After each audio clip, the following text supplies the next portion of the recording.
আল্লাহুম্মা বারিক লানা ফি রাজাব ওয়া শাবান ওয়া বাল্লিগনা রমাদান। আসসালামু আলাইকুম। আজকে আরবি মাসের 14 তারিখ চলছে, শাবান মাসের। আর কিছুক্ষণ পরে, এখন আমরা আসরের পরে অবস্থান করছি। এই সূর্যটা ডুবে যাওয়ার পরে ইনশাল্লাহ শুরু হবে লাইলাতুল নিসফি মিন শাবান, অর্থাৎ আমাদের দেশে আমরা যেটাকে শবে বরাত বলে চিনি। এই শবে বরাতকে ঘিরে অনেক ধরনের প্রচলিত আমল রয়েছে, অনেক ধরনের প্রচলিত হাদিস রয়েছে, যেগুলোর কিছু হাদিস আছে সহিহ, কিছু হাদিস আছে জাল হাদিস, দঈফ হাদিস। তো আজকে আমি শুধুমাত্র একটা হাদিস নিয়ে কথা বলবো, যেটা সহিহ হাদিস, যে হাদিসটাকে আপনারা বিশ্বাস করতে পারেন, যে হাদিসটার একদম প্রপার অথেন্টিসিটি আছে।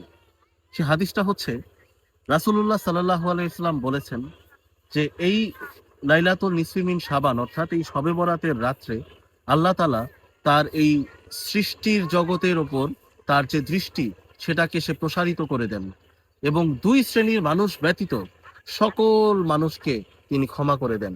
সুবহানাল্লাহ। এই দুই শ্রেণীর মানুষরা কারা? এক, মুশরিক, এবং দুই, বিদ্বেষ পোষণকারী মানুষ। প্রথমটা যে ক্যাটাগরি আছে সেটা হচ্ছে মুশরিক যারা। আর মুশরিক কারা? যারা নন মুসলিম, তারা সবাই মুশরিক। এক কথায় উত্তর, মুসলিমদের মধ্যে যারা আল্লাহর সাথে শিরিক করে তারাও মুশরিক, এবং হিংসা বিদ্বেষ যাদের ভিতরে আছে, যারা মানুষকে ক্ষমা করে না, যারা মানুষের প্রতি নিজের অন্তরে ঘৃণাকে পুষে রাখে, সেই ধরনের মানুষ। এই দুই প্রকার মানুষ ছাড়া আল্লাহ তাআলা সকলকে ক্ষমা করে দেন। তাই আমার রিকোয়েস্ট আপনাদের কাছে, যে পরিবর্তন হওয়ার এই সময়, এই রাতকে কেন্দ্র করেই, আজকের আলোচনাকে কেন্দ্র করেই আজকে আমরা সবাই নিয়ত করে ফেলি, আমাদের মধ্যে এই দুইটা ক্যাটাগরির কোনো একটা বৈশিষ্ট্য যদি থাকে, আজকেই আমরা সেটাকে সংশোধন করব ইনশাআল্লাহ। আল্লাহ তাআলা আমাদের সকলকে এই লাইলাতুল নিসফি মিন শাবানের ওসিলায় আমাদেরকে মাফ করে দিন। আমিন। আসসালামু আলাইকুম।